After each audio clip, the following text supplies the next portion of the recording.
Taunang pag-obserba sa Fire Prevention Month nagsimula na ngayong araw. Iba't ibang aktibidad kasado na ng Bureau of Fire Protection sa buong bansa. Silipin natin ang kick-off activity sa live report ni Alan Domingo ng GMA Regional TV Balitang Bisdak. Alan? Yes, Nick, katatapos lang ng isinagawang simulation exercises ng Bureau of Fire Protection dito sa isang universidad sa lungsod ng Cebu kung saan may scenarios lang isinagawa kung saan may mga estudyanteng natrap o mano sa ika-4 na palapag sa universidad and successfully na-rescue naman nila at nagawa naman nila ang kanilang task ngayong araw. Samantala, Nick, samot-saring aktibidad ang ikinasa ng Bureau of Fire Protection in line sa pag-observe ng Fire Prevention Month ngayong araw. Alinsunod sa Presidential Proclamation No. 115-A noong 1966, idiniklara ni dating Presidente Ferdinand Marcos ang buwan ng Marso bilang Fire Prevention Month. Bunsod ito ng mataas na bilang na may insidente ng sunog na naitatala tuwing Marso. Hanggang sa kasalukuyan, patuloy na inoobserba ang taunang Fire Prevention Month para paalalahanan ang publiko kung paano maiwasan ang sunog. Kaya ang tema ngayong taon ay sa pag-iwas ng sunog, hindi ka nag-iisa. Bilang paalala sa publiko na ang fire safety ay hindi lang nakasalalay sa BFP kundi isang shared responsibility din ng publiko.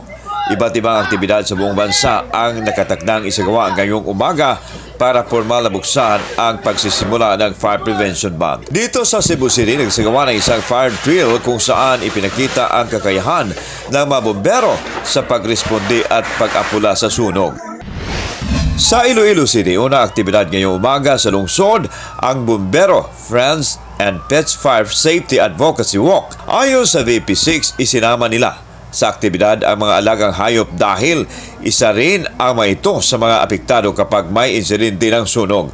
Nagkaroon din ng motorcade ng mga fire truck kasama ang ilang fire volunteer groups bilang pagpapaalala sa publiko ukol sa Fire Prevention Month.